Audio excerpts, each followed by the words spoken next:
And John Bassett reaches out and he said, look, Billy, we really like Memphis can make it, but Logan's a great guy. He just doesn't have the money. Would you be interested? And really, they go over to the racket club. They play tennis, and Bassett convinces William to go, okay. And he does it because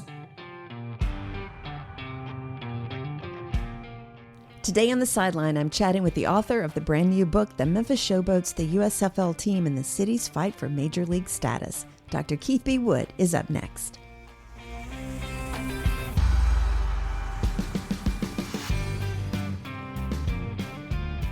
Welcome back to the Fifth Quarter Podcast. I'm your host, Sandy Adams, and this is where we dive deep into the world of sports, talking with retired athletes, current athletes, and everyone that makes the sports world great. Quick reminder, if you have not already subscribed, be sure to go to this show and subscribe now. You can find us on Apple, Spotify, Audible, YouTube, or wherever you listen to podcasts. And it would mean the world to me and my guests if you could take 2 minutes and leave the show a review on Apple or Spotify. To learn more, you can visit our website at 5thqrtpodcast.com. Now grab your iced tea or a coffee, get ready to be motivated and inspired because this is where the real stories are told. Today on the sideline, I'm talking with a repeat guest. Memphis has a long and evolving sports history, going back to the 1920s and 40s with the Memphis Red Sox, then into the late 1960s and early 70s when basketball arrived through the ABA, followed by the 1970s push for pro football with the World Football League. By the early 1980s, Memphis was still chasing that major league identity, and that pursuit led to the Memphis Showboats. Today's guest on the sideline has helped tell much of that Memphis sports history through his previous books, Memphis Hoops, Race and Basketball in the Bluff City, 1968 through 1997, and the Memphis Red Sox, A Negroes League History. Dr. Keith B. Wood is a historian, author, and educator at Christian Brothers High School right here in Memphis. A native of Schenectady, New York, he came to Memphis sight unseen after graduating in 1994 from St. John Fisher College in Rochester to take a job at Sheffield High School. He's been telling the city stories ever since. He's back now with a new book releasing April 1st, The Memphis Showboats, the USFL Team, and the city's fight for Major League status. Keith, welcome back to the Fifth Quarter. Well, Sandy, I appreciate you having me on. I had so much fun last time we were on. I had to come back on. Is this 2 or 3? Which one are we on right now? This would be number 2. And for anybody, if you want to go back and check out his previous episode, it's episode number 51, and I'll be sure to link that in the show notes as well. Yes, I've been, when we had talked last time, you were working on this book about the Showboats. Right. And I came to Memphis in 1986, so I remember the Showboats. Did I go to a game? I don't think so. But I do remember that. My background is in history as well. And so we've really connected on that. I love how sports and history, especially with the Memphis history, is so connected, where everybody probably thinks about blues and Elvis and basketball. There are so many other aspects to the sports history here in Memphis. I think, when you talk about sports and history, right? Like my first book was, Memphis Hoops, really about Larry Finch and Coach Verdi Sales. We sat down a number of times. And I think one of the favorite pieces that he talked about was this. He said, Coach, you told the story that I've been trying to tell for years. Right. Sports provides a lens into who we are. Yes. When we look at the relationships in our city and we start to look at the way that we support our teams, it's an integral piece of who we are. And if you really want to find out about Memphians, then I really think taking a deep dive into one of these stories about sports will help you better understand our city and the one that's adopted us, right? And I definitely feel like an adopted Memphian.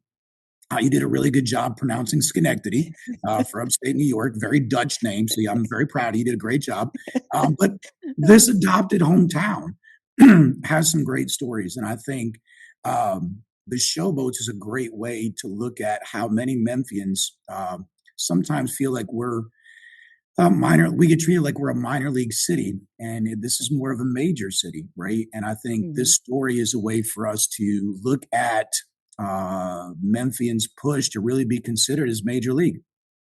No, I agree with that. And if there's one thing, my sister lives in Boston and she's always like, she doesn't understand like everybody's obsession with sports, Right, especially here in the city. And I said, it's just such an integral part of the fabric of this city. right. The other thing is, when we had you on last time, I was really fascinated about how, when the Red Sox were here, baseball was it. Like Absolutely. baseball, and then you talked about how that, that team fell apart and dissolved and then Larry Finch came about, Right. and that just kind of had, along with the civil rights movement, had this resurgence in or surgence in basketball, right? Mm. Absolutely. I think, when you think about Larry Finch from Melrose, from Orange Mhm. Mound, one of the city's own, and his good Right. friend Ronnie Robinson make the decision against what a lot of people in Orange Mound were like, you're really not going to go over there, are you? And make a commitment to the university. And, Gene Bartow comes on board their Right. sophomore year, and they make that run in 73 to the NCAA finals. And, people have to remember back then, only the conference champion win. If you finish second, we finish behind Louisville. We don't get in the tournament. Yeah. And so we miss out in 72. And then in 73, that great run. And that run really talks about what sports can do, right? Everybody Sure. meets in the Mid South Coliseum.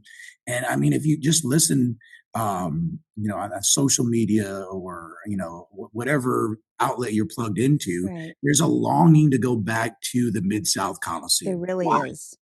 Why? Because that space right on the line between East Memphis and Orange Mound brought us together. Yeah. And so, yeah, like for 3 hours on a Saturday, we were absolutely positively all in with the Memphis Tigers, right? And so, what Larry Finch does for this town, like right after the assassination of Martin Luther King, is vitally important. And, baseball had been king, Right. right? And so now you've got basketball, and the city really becomes a basketball city. But there's a lot of folks in the city that, whoa, before Larry Finch, besides baseball, we were pretty good at football. And this story about football is really one that when you jump into it, you're like, wow, starts to tell a little bit more about the fabric of the city of Memphis. So let's talk about, that football, because I mean, yes, obviously you had the college team, but well, one other thing I wanted to talk about. Okay, I think people outside of Memphis don't necessarily understand. We're not, a lot of times we're not really considered part of the state of Tennessee. We feel right, like a loner out, because we're on the very edge. But I also think that plays into the part about, we want to be a major league city as well. We right, want to be considered equal to other cities, right?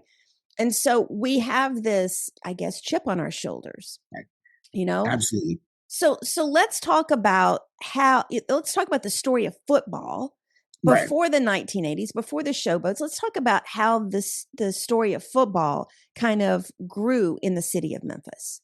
Right. I think we can piggyback off of that conversation that we started with Larry Finch, right? In the 70s, we had an ABA basketball team, right? Right. That they're playing same Coliseum, Mid South Right. Coliseum. There's nobody there. But then in the 70s, we had John Bassett, who's a Mhm. renegade owner in the World Football League. Toronto kicks him out. Canada kicks him out, said, you can't have a team up there. And he brings his football team to Memphis, right? And so the Memphis Grizzlies, who at some point in time were called the Northmen when they were in Canada, now And become and just so that everybody understands, that's not the NBA team you're talking about. right. It's not the NBA team, right? As people get confused, there They actually were do. Grizzlies that were playing football. Now, the important piece to that football piece is John Bassett was an incredible marketer, right? Think Bill Veeck Mhm. in baseball. Like he would do incredible things.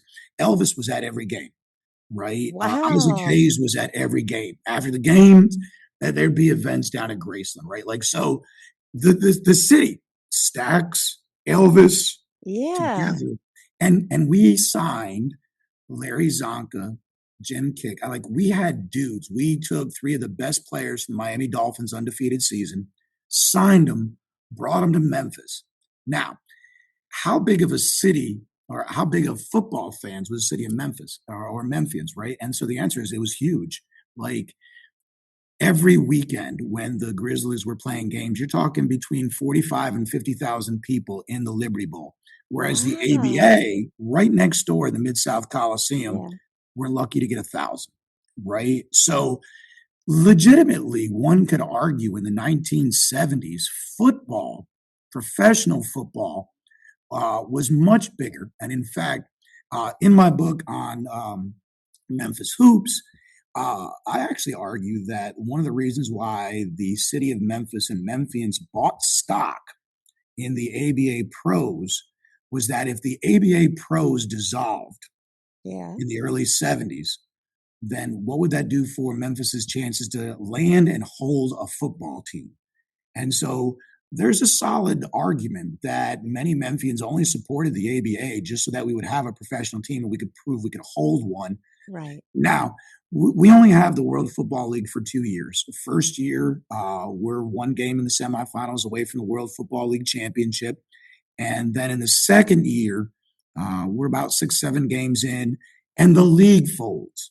And so it wasn't as if Memphis failed the World Football League. The World Football League failed Failed. Memphis. This. And so, unfortunately, we're left at the altar once again in the 70s, and we're out looking for another opportunity for a professional football team. And Tampa Bay is coming in the 70s.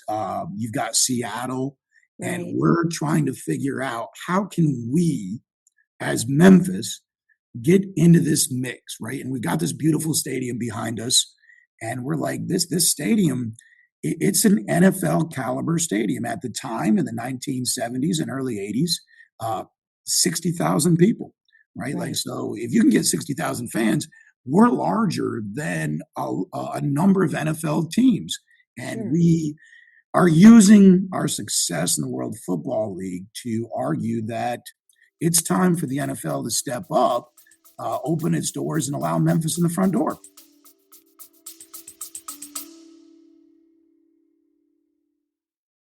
Real talk. I want to help more people like you show up online with confidence, starting with your LinkedIn profile. If your profile still reads like a job history instead of a reflection of who you are now, we need to fix that. I offer a LinkedIn makeover service where I rewrite your headline, your about section, and your experience to tell your story in a way that gets noticed, that showcases your expertise. It's personal, it's real, and it's all about helping you stand out for the right reasons. Book your makeover at sandy-adams.com/LinkedIn, and let's get your profile working for you.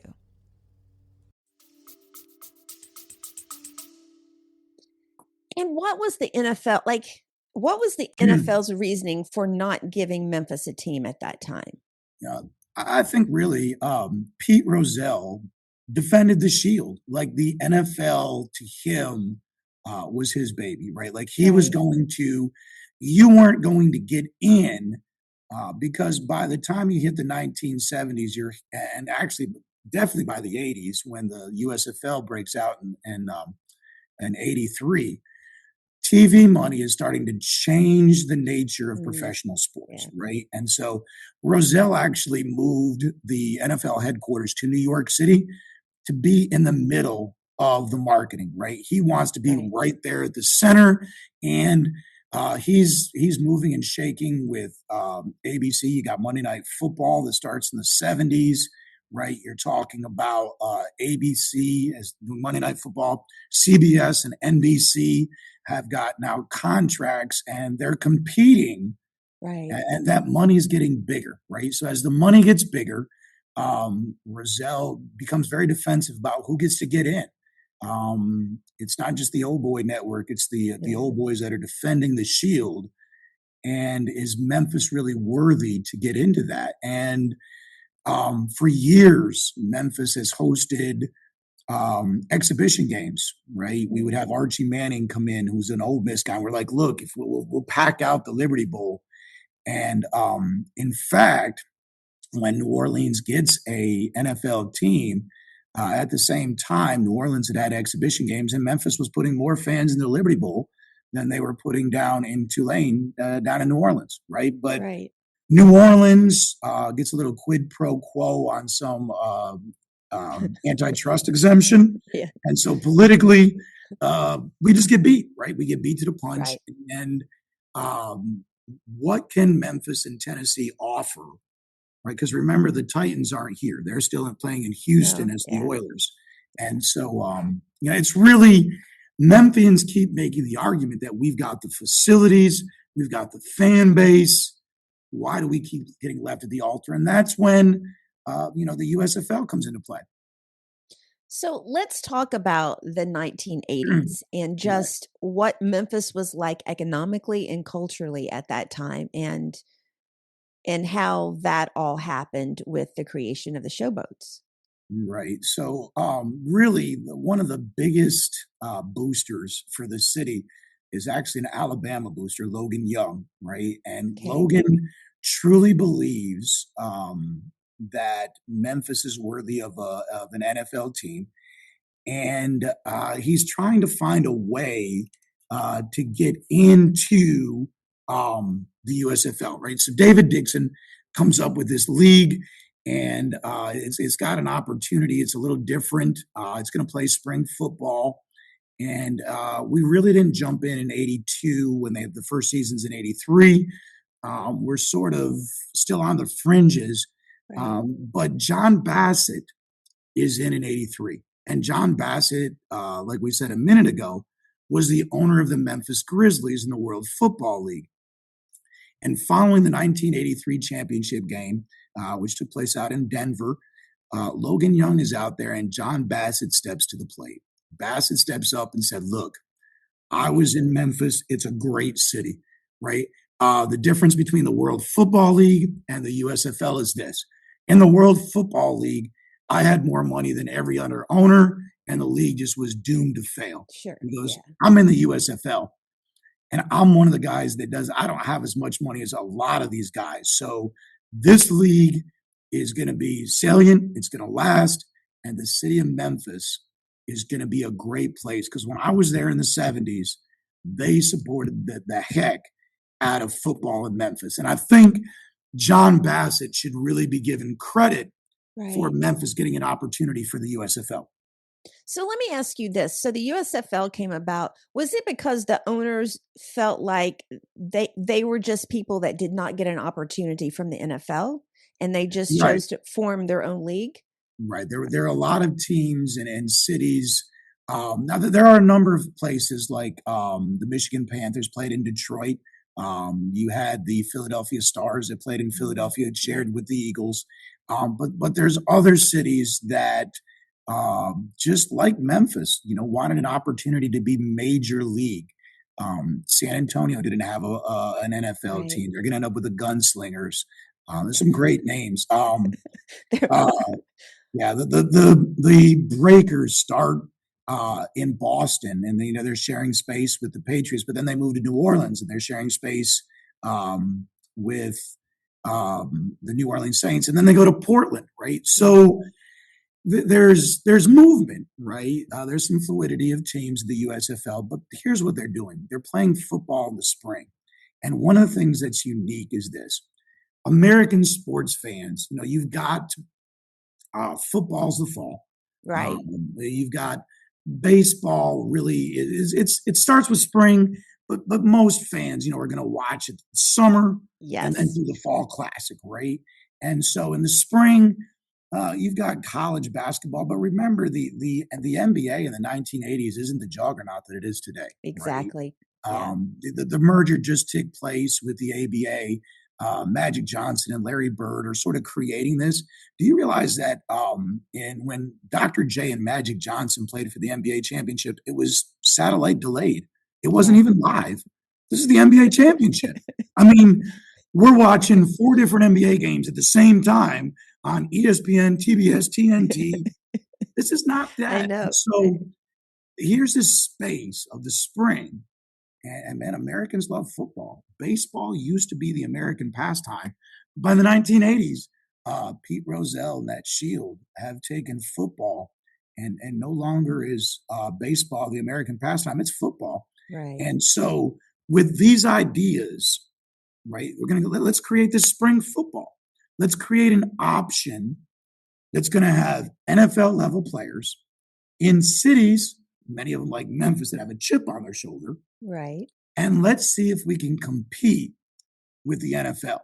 And they do. Like, they sign 3 consecutive Heisman Trophy winners. That's crazy. Now, the NFL is over there like, well, it's like the World Football League. They're not going to make it. They're going to spend all this money. Sure. Right. What's happening? The players love it.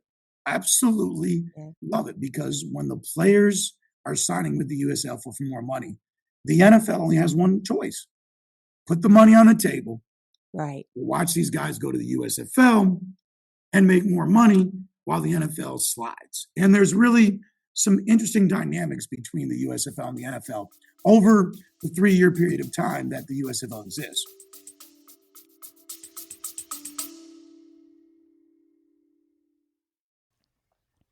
All right, before we get into the next topic, I want to take a quick moment to tell you about something that can really help you level up your personal brand.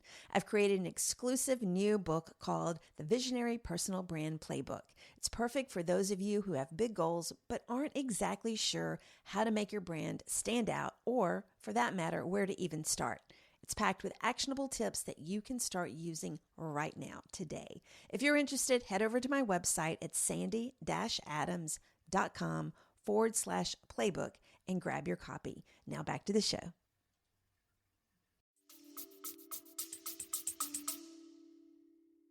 Interesting. So let's talk about Willie Dunavant, or William, sorry, Willie. Yeah, I nicknamed Billy. him. William Dunavant. For those living in Memphis, it is a huge name, the Dunavant. Absolutely. Yeah, Dunavant Enterprises, all that. So let's talk about how did he step in as owner, and how did all of that come about? Okay, so Billy Dunavant, and I talked to him, in the common friendly form of Billy, because Steve Ehrhart was a huge piece in putting this book together. And to refer to Billy in a more familiar term, it's who he was, right? He just wanted to be part of that.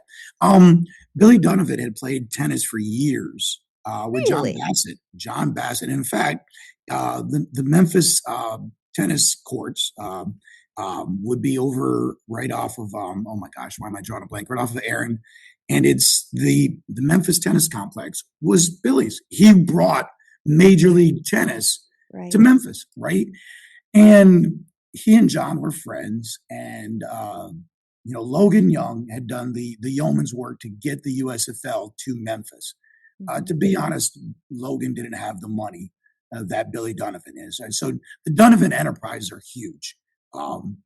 The shaping of the cotton industry by Dunavant Enterprises places him probably, and you would never know it because he was a very humble guy, as probably one of the top 10 to 20 CEOs in the whole country, right? He's got the wealth of any of the NFL owners, right? He's got the wherewithal to bring Major League Tennis to Memphis. And John Bassett reaches out and said, look, Billy, we really Memphis can make it, but Logan's a great guy. He just doesn't have the money. Would you be interested? And really, they go over to the racket club. They play tennis, and Bassett convinces William to go, okay. And he does it because Mr. Dunavant, I'll be a little more formal now, really believes that Memphis deserves an NFL team. And if the USFL will put us on the map, maybe, just maybe, the success of the USFL will allow the NFL to open its doors. And if that's good for the city, then I'm all in. And I'll tell you what, Mr. Dunavant lost a good $12 to $15 million in 1984, the first year we played, and then brings in Steve Ehrhart and says, what do you need? So here's a guy that loses over $10 million. Shrugs it off and goes, if we're going to be the best team in this league, Steve, give me the best players. Give us a chance to win the whole thing. You tell me what you need. I'll give you the money. You get it done. And really, Bassett opens the door to Dunavant, and then Dunavant reaches out to Steve Ehrhart, and Steve Ehrhart comes in And now we have first year, sub 500, but man, in 85, that Memphis Showboat team was as good as anything in the USFL. And, the marker, Steve Ehrhart and I talk about this, 21 guys on the 1985 roster for the Memphis Showboats, 5 years later are still in the NFL. Now, if you That's think about crazy. that, Sandy, the average NFL career is 2.5 years. Sure. Yeah. And we had 21 guys that lasted 5 years longer in the NFL. Right. Think about it. That in and of itself tells you what kind of product we had here in Memphis. It's interesting listening to you tell that whole story because this is going to show my age. It was almost like, it sounded almost like an episode out of the TV show Dallas about them, meeting on the tennis courts to, strike up a deal and that kind of thing. Let's talk about Steve Ehrhart and just who he is for those that don't know him. Right. So Steve Ehrhart was originally when the USFL opened its doors in 1982, comes in as the number 2 man. Right. So he's in New York City, and he plays a major role in getting Herschel Walker to sign with the New Jersey Generals. And in fact, when the New Jersey Generals are kind of up in the air with their ownership, Steve Ehrhart plays a major role in getting Donald Trump on board with the New Jersey Generals, and clearing things out with the New Jersey Gaming Commission and just making sure everything goes smooth. And so really at the end of the 83 season, Steve Ehrhart had opportunities like NFL clubs were like, hey, we'd like you to be our general manager. So there's a lot of different places that Steve Ehrhart could have gone. And he takes a trip down to Memphis, and he meets Mr. Dunavant, and they go down to his farm down in Mississippi, and good old Southern charm from Billy Dunavant just sells Steve Ehrhart coming to Memphis, who, like us, is going to adopt the city. Because today, the president of the Liberty Bowl is Steve Ehrhart, and its success really sits on the shoulders of the work that Steve does on a yearly basis to make the Liberty Bowl what it is. And so we're bringing to Memphis one of the most highly sought after general managers in the entire game. And so, I mean, the fact that Steve would call me on the phone, hey, Keith, I read that chapter. That was great. But that didn't really happen that way. I'm going to show you. It might have been this, but I'm not going to say anything. And I was like, Steve, that's awesome. He gave me some insights into what really shook down. Now, there's some great stories. There's a great story in the book. He's in the box. They're down in Birmingham, and they're in the owner's box, and he's there. Billy Dunavant's there, and the Birmingham Stallions, their coach's box is right next door, and it's going back and forth. And let's just say the calls really aren't going the Showboats' way, right? And the Birmingham guys they're just going crazy, and they walk out in the hallway at halftime, and Billy Dunavant looks at these coaches, right? Who are like NFL, USFL coaches, and goes, if you rednecks don't shut the hell up, I'm going to knock you the hell out. And I was like, oh my gosh, here's our owner. Now, how Memphis is that? That's very Memphis. That's absolutely. And, Steve was like, Billy got pretty serious for a guy that plays tennis, right? he ramped it up. There's some great stories in there because Billy truly wanted us to win. He cared about the guys. There's another story in the book where we had gone through a rough spell in 85, lost 3 or 4 games. And then we ended up beating the Baltimore Stars, who were the defending USFL champions. And Billy invited the entire team to his farm in Mississippi.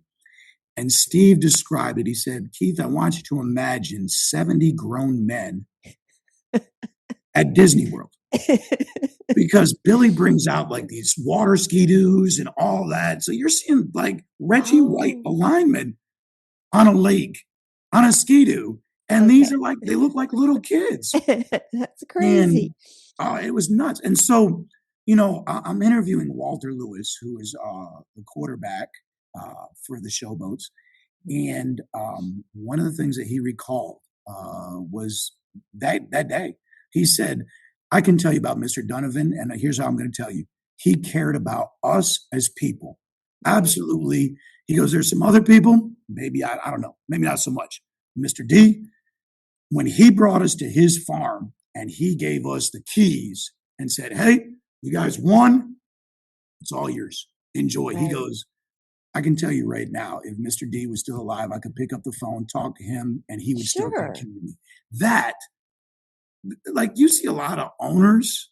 Then right? They don't do that. They don't do that. And so this separates Memphis. And in fact, Steve Ehrhart in our conversations said, Keith, if the USFL doesn't fold, or if the NFL allows us in, Billy Dunavant is one of the top 5 owners, not just in the USFL, in the NFL. Sure. And our franchise would have lasted because of the type of man that Billy Dunavant was.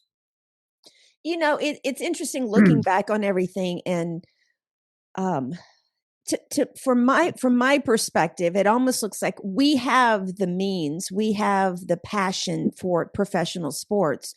Right. We just don't have the organizations that want to believe in us. Yeah, you know, finding somebody like Billy Dunavant who cares enough about the city to, you know, to lose $12 million and still think that this is going to work. Right. And that's $12 million in 1985. I'm not sure what that extrapolates out to today, but that's a big number. But it's a very big number. I think recently, you know, the passing of Fred Smith, yes. who's going to stand in his shoes? Like, there's got to be a philanthropist, someone in the city that has the wherewithal, that decides that what is it going to take for us? Because one of the things that Billy Dunavant talked about, and he sat down with Mayor Rout in the county, and I think actually it was Mayor Harrington, who had just been elected for the first time, and started asking, let's build a dome. All right. So if you're looking at the Liberty Bowl behind me, they originally thought about doming the Liberty Bowl, like placing a dome over it, using air conditioning, and using it as a multi-sport venue. Now that became a little touchy for Memphians because, you know, our love affair with the Mid-South Coliseum that we've already talked about is very strong. And they're like, still is.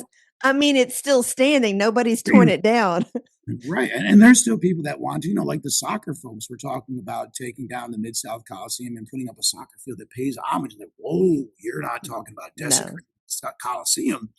So Billy actually goes, okay, if we're not going to dome the Liberty Bowl, let's go to Collierville. And he had a plan that would have put a domed stadium out in Collierville. Wow. And so very few people know about this, but this is how committed Billy Dunavant is to the success of the Memphis Showboats.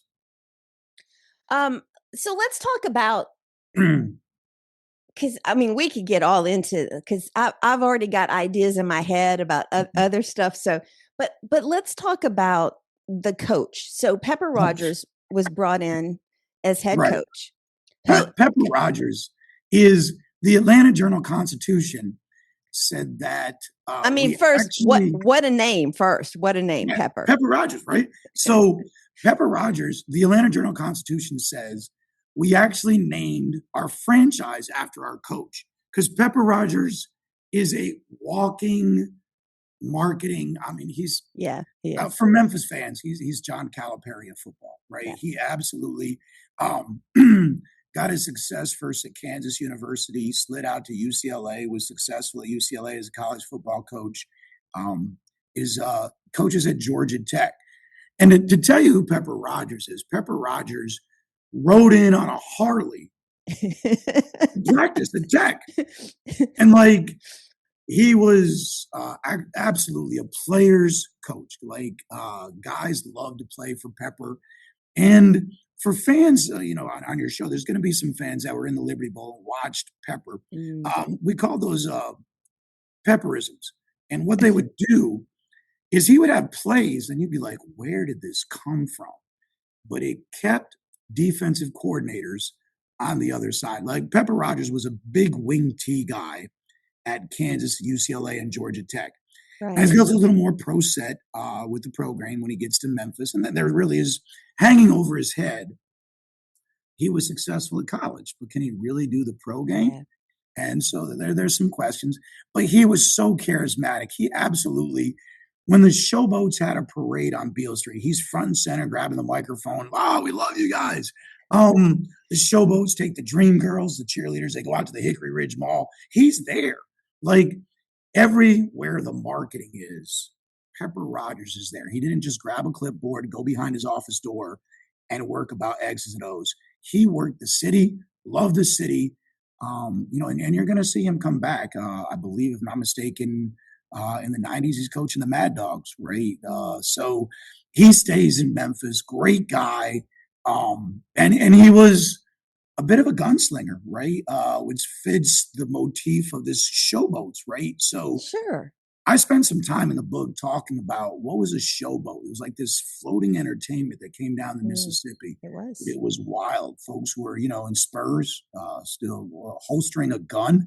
It was this Wild West atmosphere. Memphis has got a little bit of that wild side, right? Like you don't really want to try a Memphian because it's probably not good for your health. It's true. Right? And so this little edge that Pepper brings is, man, it's so Memphis, right? And Memphians just grab on to Pepper and they love him, right? And he's able to really connect with the city in ways as much as Billy Dunavant loves the team, loves the city, and puts money into it. Man, Pepper's down on the ground, just a good old blue collar kid that just had a chance to play football at Georgia Tech, and he's doing good, right? Yeah. And like I said, the plays. There's a couple of plays that I describe in the book where you would be like, "What's he doing?" He puts in both quarterbacks at the same time. In 1985, nobody did that, right? Like this is so unconventional. In the same play? Yep, same play. So And two quarterbacks on the field. Right. So it would be interesting because Mike Kelly would get under center. Walter Lewis would get back in the wing T, and then they would switch. And Mike Kelly would go out to a wing, and then Walter Kelly would get under center, and then Derek Crawford, who was the receiver from East High School, we can talk about him in a minute. What's happening? Like coordinators, like, well, this does not make any sense. What is he doing? You got a quarterback at a split end, and the receivers are running back, and you've got a quarterback that ran the wishbone at Alabama, or derivation of it, right? And is a running quarterback. Who do you stop? And those are the types of things that endear Memphians to Pepper Rodgers. And I would think, you talked about when he came here, people were like wondering if he could play at the professional level or if he could coach at the professional level. So I'm guessing he had a little bit of a chip on his shoulder too. Oh yeah, absolutely. He had the Memphis chip on his shoulder. And I really think, if you think about the current Memphis Grizzlies, right? Or you think about the grit and grind Grizzlies, right? With Mike Conley, Zebo, Gasol, and they're like, Gasol, does Gasol even, and it's Gasol's little brother, does he even belong in the league? The real Gasol's out in LA. Yeah, exactly. Memphians, and I think for as much as John Morant takes right now, he's got a chip on his shoulder when he came into the league. I played at Murray State. No one knows me, and I can play. And I think that's what draws Memphians to these guys is the fact that, like the city, they've got a chip on their shoulder, and they're just going to get down and do the work. They're going to get down and dirty, and that's Memphis. That's Larry Finch. That's Ronnie Robinson. Like those guys are, straight from the neighborhood, and you can hang out with them on a weekend and feel like you're, one of the boys. And I think Pepper brings that to Memphis. Right. Let's talk about some of the players. So Absolutely. Let's talk about Reggie White, because he was, I think, one of the biggest names connected with the Showboats. Absolutely, right. So Reggie White, we all know Reggie White goes on and ends up playing for the Philadelphia Eagles. They've got his draft. Where did he go? But where did he go to college? In case first, before college, he's a Chattanooga kid. Reggie White is a Chattanooga kid. I didn't know that. Okay. His stepfather was in the military, and he ends up at UT. Now, Reggie actually becomes a minister when he's in high school. So he's, the minister of defense is something that was very appropriate at UT, Sure. right? And he becomes one of the most highly sought after defensive ends in the NFL draft. And the fact that we sign him in Memphis is a coup for the Sure it is. USFL, right? And Yeah. so his first 2 years of professional football are with the Memphis Showboats, right? And so, to be honest, Sandy, when I was a kid, so let's see, in 1984 and 85, I'm probably 12, 13 years old, to date myself a little bit, Oh, right? I'm much older than you. You're couldn't tell. Um, uh, but as a teenager, I knew two things about Memphis. Actually, three. I knew that Martin Luther King got shot here. Right. I knew about Graceland. And as a teenager, I was like, yo, these showboats are good. I like these guys. Like, I was a big Doug Flutie, Herschel Walker, but I would watch the showboats and go, that looks fun, right? And you would see the crowds at the Liberty Bowl. And really, as a kid, that stuck out in my head because Reggie White, he's a grown man playing amongst boys. Like, you can't single team him. You got to double him. And he really grows as a professional here in Memphis in his first 2 years. And, it's kind of interesting when the league folds in 86, the Eagles have his rights. They actually come in and pay Dunavant some money for his contract. And Reggie's like, look, I really don't think the league's going to last. I really would like to go to the NFL. And Mr. Dunavant was like, we can't stop Reggie from chasing his NFL dream if we don't know whether we're going to play or not. And so the owner of the Eagles comes in and goes, Reggie's not that good.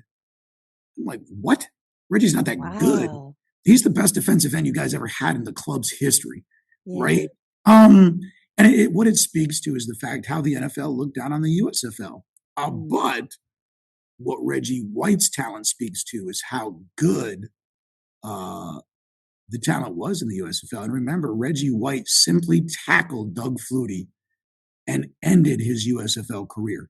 The second time they play the Generals, they're up in New Jersey, and Reggie tackles Doug, and it's over. And Reggie gets up, and people are like, oh, it's a dirty play. No, it's not. Reggie is that strong. Yeah. Throws Doug down, and then ends up landing on him. Like, his speed and grace for a man of his size, it's just and you watch him grow, right? Now, did you know about the sock exchange? No. The Memphis Sock Exchange. All right. So Reggie goes to Lansky's. Yes, big and tall. Lansky's big and tall. Right? Yes. He goes to Lansky's. They shut the place down. Now, Reggie's a rookie. He doesn't know that the team's going to provide socks, T-shirts, all that stuff. So Lansky's, the guy, sells Reggie on 8 new suits, but 50 pairs of socks. Wow. And so he gets to practice, and all the guys are like, Reggie, what the hell are you doing with all these socks, man? And they're like, what the team provides socks? And so here what you have is a really interesting situation. The salesman sort of takes advantage of the young African-American football player who's got money for the first time in his life. So what Pepper Rodgers does is he picks up the phone, calls down to Lansky's and says, look, man, and he actually talks to the Lansky himself. Yes. And here's what happened. Like, what can we do with this? And so one of the radio stations, along with Lansky's, buys. Well, first off, they give Reggie his money back, right? Like, give him for all the socks, right? Give him his money back. He keeps the suits. He needs those.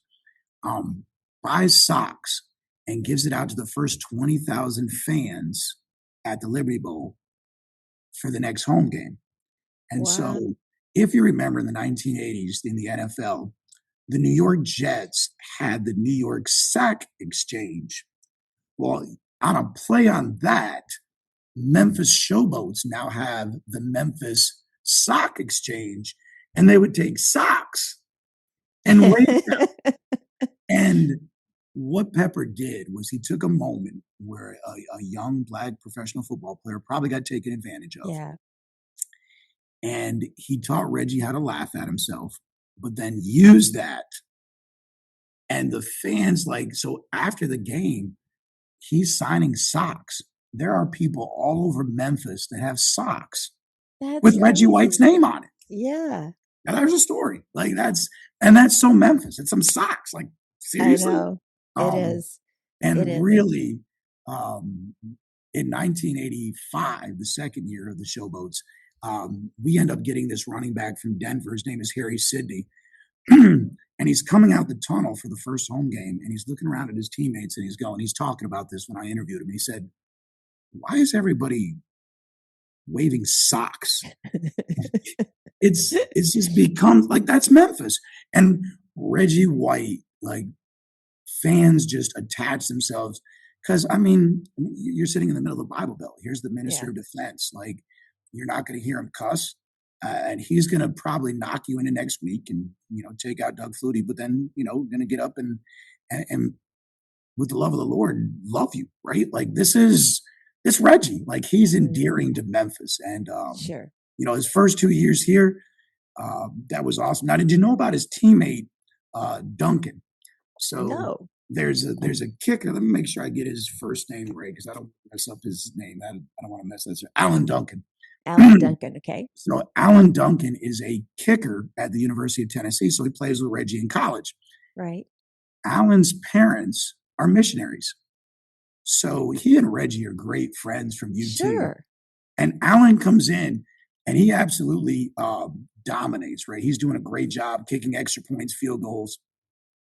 He goes through a rough spot in 85 and gets released, which is crazy because, if you're a kicker, right? Like that's the biggest mental game in all of sports. Sure. Right? And very important, as you can tell from this past season. Absolutely. Right. So, the biggest name that comes to my mind is Scott Norwood for the Buffalo Bills. Like, how can that sort of define who you are? But it's interesting. Alan Duncan's going through a rough spot. The Showboats release him. But Steve Ehrhart goes, here's the keys to Rhodes College. That's where the Showboats practiced. Right. Go to our facilities, practice. Well, 2 weeks later, the guy that replaced Duncan is not working out. And he gets to come back. And he kicks the game winner. Wow. And so, there's just some great stories of some guys. We need to talk about Derek Crawford. Derek Crawford is absolutely positively one of the best stories for the Showboats, right? So Derek Crawford's an East High School graduate. And so he is a dude. He wins a state championship in basketball with East High School. Right. He's highly recruited as a college basketball player and a college football player. Decides to stay home and play football for the University of Memphis, actually Memphis State back then. Right. And so he's playing for Memphis State. And he has a great career at Memphis State. And he is probably second, third round NFL guy. And he decides to stay and play with the Memphis Showboats. And Crawford becomes the most prolific receiver that the Showboats have. And here's another story about a kid from Memphis, East High School, state champion, right? Memphis State kid. Now he's playing in the USFL, right? And he is absolutely, you can ask anybody that he played with. There's not a single guy on the team that could run faster than Derek Crawford. He absolutely was a burner. Point blank. And he's going to lead the team in receiving yards. And he is absolutely the epitome of a Memphis kid done well, right? And just a great story to follow, right? I think that's another story that your fans, when they get a hold of the book, will absolutely love Derek's story. Yeah. Well, especially, I love that, he grew up here. He went to East High School, which, by the way, that was a school when I got out of college. That's where I wanted to teach, was East High School. Right. That is just a beautiful school. Absolutely. And then goes to Memphis State and then stays in the city to play pro football. What a great story for that. Let's talk about, as we kind of roll to the end a little bit, what started the downfall of the USFL? Right. So in 1984, there's a series of owners that start contemplating competing against the NFL head to head in the fall. Yeah. And what really happens is they break into two camps. One group of owners, led by John Bassett, thinks that David Dixon's original idea, playing in spring football, that's the move. That's where we want to go. Sure. And that's what we want to do. The other side is led by Donald Trump, who totally believes that the USFL can compete head to head with the NFL, right? And so there's a bit of divide, and can I ask why he thought that?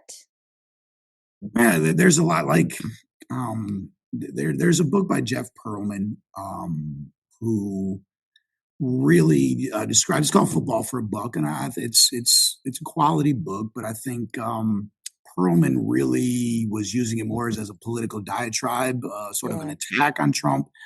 What I try to do in my book is really talk about the owner Donald Trump in 1984. What was really he thinking about? And I think Trump in 1984, number one, Trump probably doesn't have as much money as Billy Dunavant in 1984. No, Most people don't know that. He does not have that money.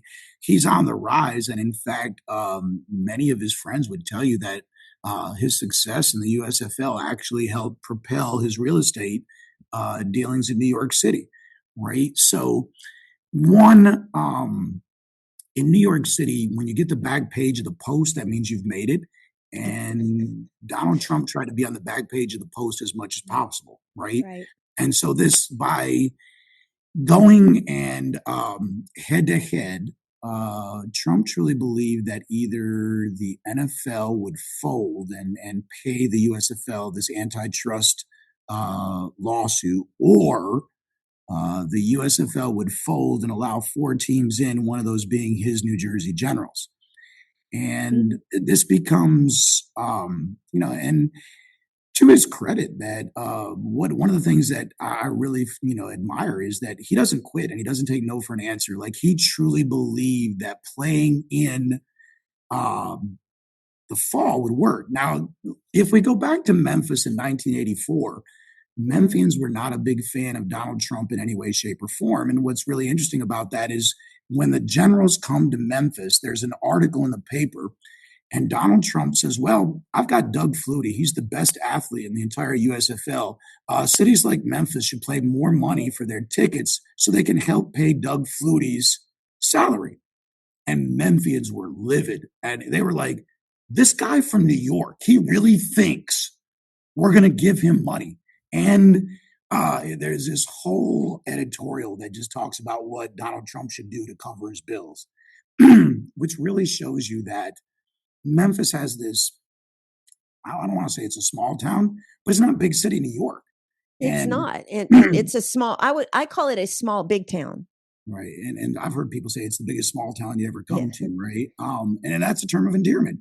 And that's really what you have going on. And so Dunavant, who's really good friends with John Bassett, but he also thinks that, Trump's got a point. We can make some really good money playing in the fall. And so Dunavant ends up siding with Trump and supporting the lawsuit against that. So the 85 season ends, and from the July of 85 until August of 86, the USFL doesn't play in the spring of 86, and they're all waiting on this court case. And unfortunately for the USFL, the court case was played out in New York City. Sure. And Steve Ehrhart and I had a good conversation just the other day when I dropped off his copy of the book. He said, Keith, if that court case takes place downtown at the federal courthouse in Memphis, we win. There's not a shadow of doubt, because we would have looked like the younger brother getting abused by the older NFL, the antitrust exemption, all of that. The NFL would have looked like the bad guy. But what the NFL lawyers did is they said, well, this case is in New York City. How can the USFL be the poor little brother if it's led by Donald Trump, who has all this money and all this marketing? No, that doesn't work. And so the NFL lawyers did a really good job of tanking the case by just arguing that the USFL wasn't being abused. And unfortunately, that led to a decision by the jury where the USFL actually wins.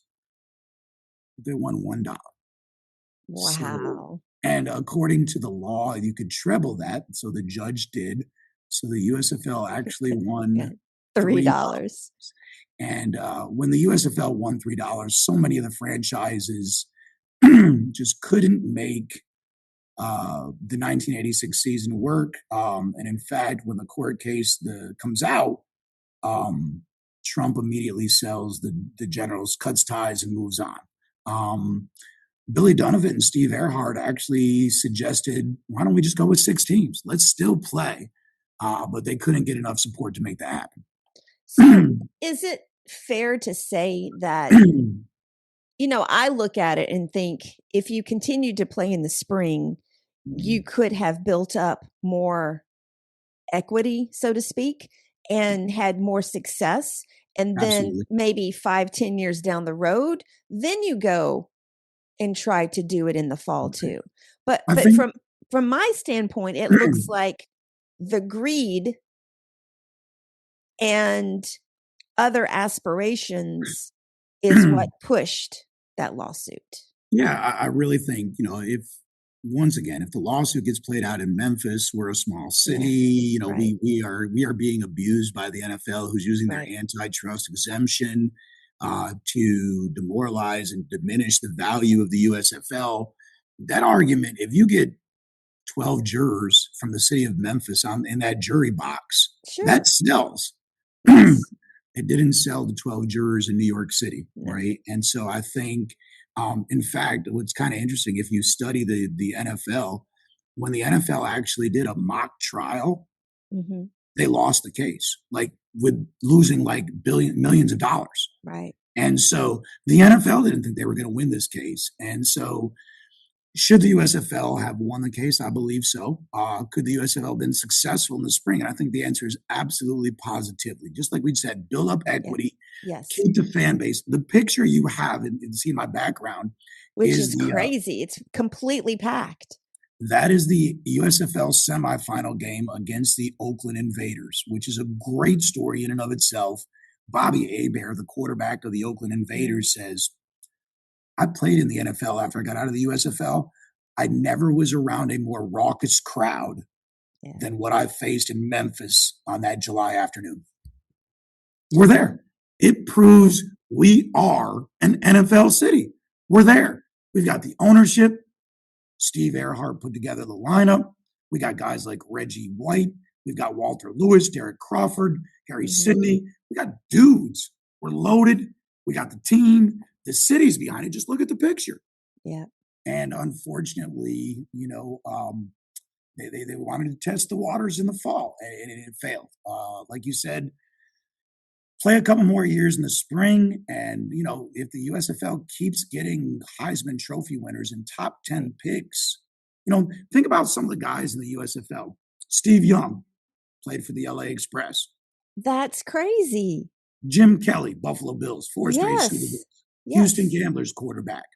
Doug Williams left the Tampa Bay Buccaneers, plays with the Outlaws in Oklahoma, right? You're talking Herschel Walker out of Georgia.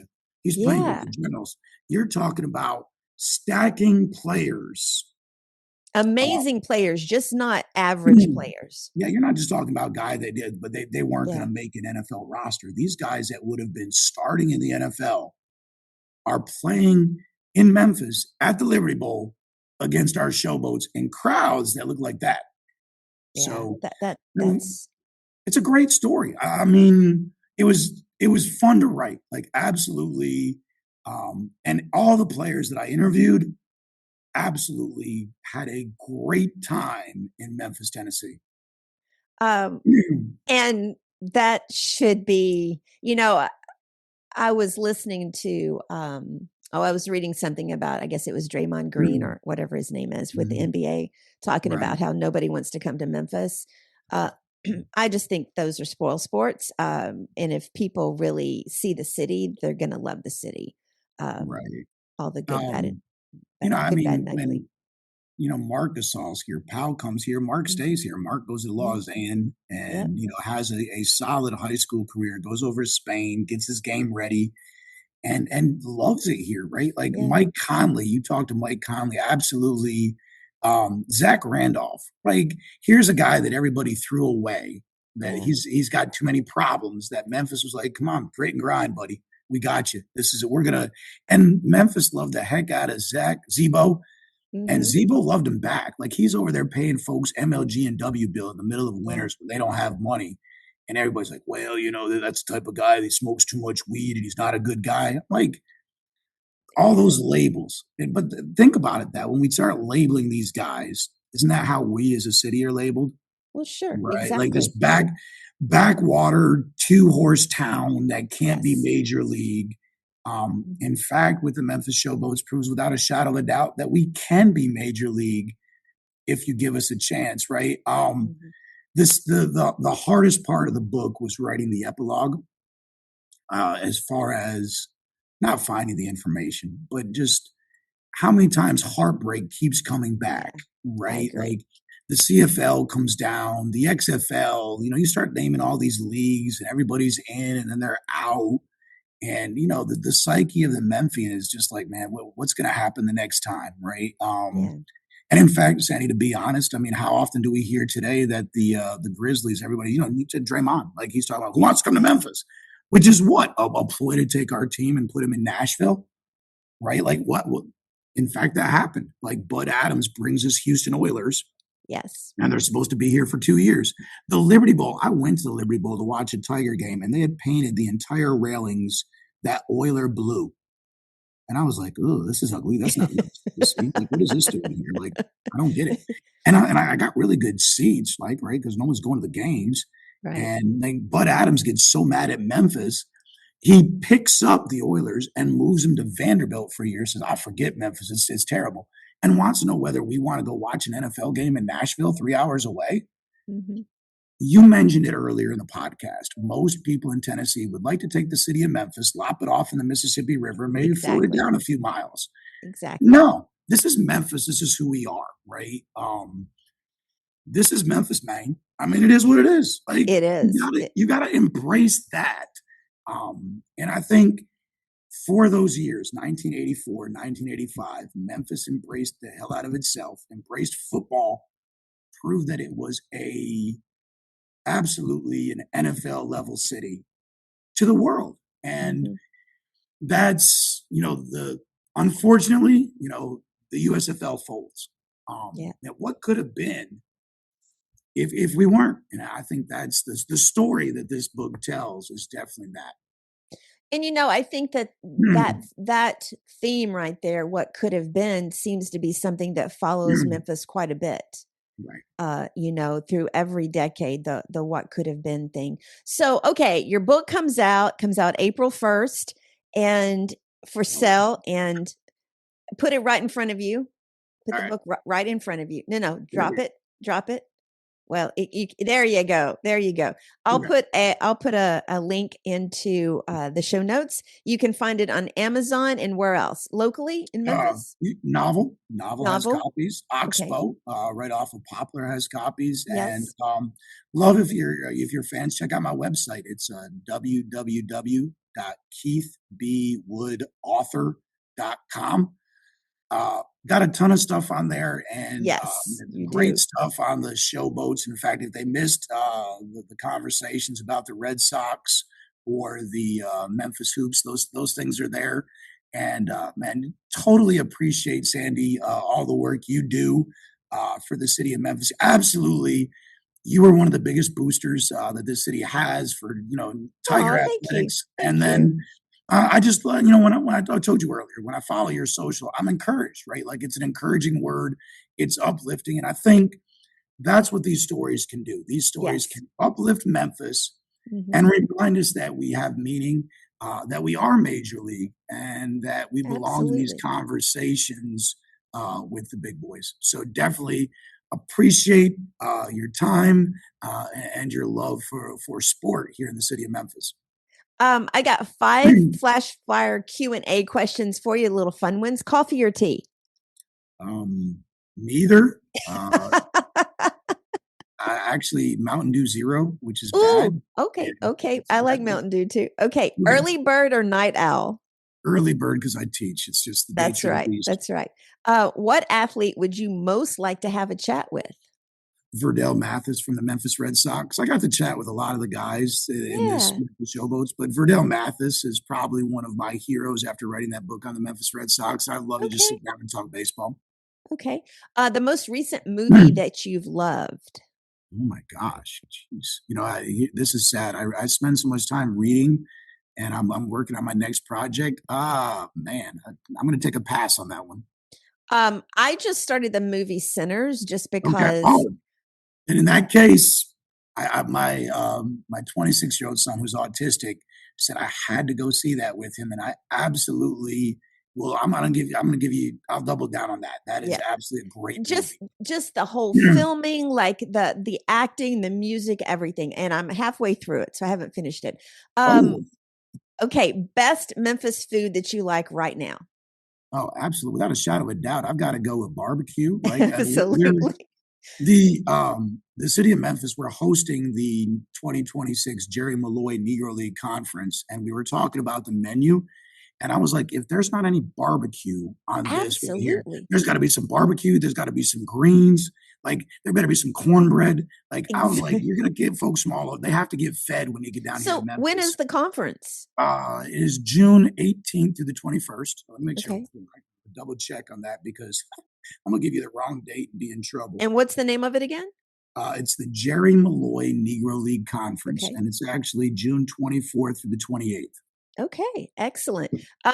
Who's looking good to win the World Series this year since baseball just started? Oh, Sandy, it's absolutely, the judge, right? The New York Oh, Yankees. oh, oh, oh. So a kid from Schenectady, New York, little inside information, who actually has a tattoo of the Yankee symbol on his back. Oh my God. So if you know the New York Yankees July 4th hat with the American Yes. flag, Yes. that's on my shoulder blade. So Okay. I always remember where I'm from. So when you ask who's going to win the World Series, that is The a very Yankees, of simple course. the Yankees. Is there um, another option? my answer is a little controversial. I lived in Houston for 16 years. I when the You're not going to say hurricane when the hurricane happened in 2017, I just fell in love. I didn't even like baseball up until then. I actually broke up with a guy because he loved baseball. oh my gosh. But I fell in love with baseball, and so I still follow the Astros. So Everybody has a burden to carry, Sandy. We're going to let you go on that one. I know, right? It's like, why couldn't I? Yeah, it is what it is. So everybody go out and get this book. It's great. Can I ask what your next project is? Now, this one is actually a project back home in Schenectady, New York. When Okay. my Red Sox book came out, my high school basketball coach grabbed me. He said, Woody, there's a Negro League team in Schenectady? And I was like, what am I, 16? Yes, coach, I know there's a Negro League team. Did anybody write a book? I was like, well, there's a book. It's okay. The local historical Right. society did it. He goes, that's what you're doing. You're writing the book. And I was like, what Yes, am I like? sir. Gonna get line drills? Like I coached high school basketball for 17 years. Like I've got players that are in their 40s, right? And here I am at 50 something, and I'm sitting there listening to him go, okay, Woody, you're gonna write a book. I go, I don't do I have a choice? But yeah, my next project, Sandy, is on the Schenectady Mohawk Giants, which was Wow. a Negro League team in 1913, 14, and 15, and then reemerged in 29 and lasted through World War II. So probably about 40,000 words in. Yeah. I got 5 or 6 chapters I'm sort of working around. Sure. The summers is my big time as a Yeah. teacher, of course, to Right. dive in deep. Right. I will be going to the Hall of Fame in May to present on the 1913 team. Oh, So that's that's so pretty cool. cool. I can't wait to see the pictures from that. Thank you so much for being on the show today. And Thank you for having me. absolutely. I always love our conversations. So yes, and everybody, I'll put all the links in the show notes. You can find him on the internet. He's on Instagram, he's on LinkedIn, he's on Facebook, he's everywhere. So thank you again, Keith. I so appreciate that. Not a problem. And there you have it. That's a wrap for today's show. Thank you all for listening, especially if you've made it all the way to this part of the show. I appreciate all your support. Another reminder to subscribe to the show wherever you listen or watch. My mantra is like, share, and review. Follow us on social media at 5THQRT Podcast. Until next time, remember, change is our ally and it paves the way for greatness. Stay inspired. Have a great rest of the week.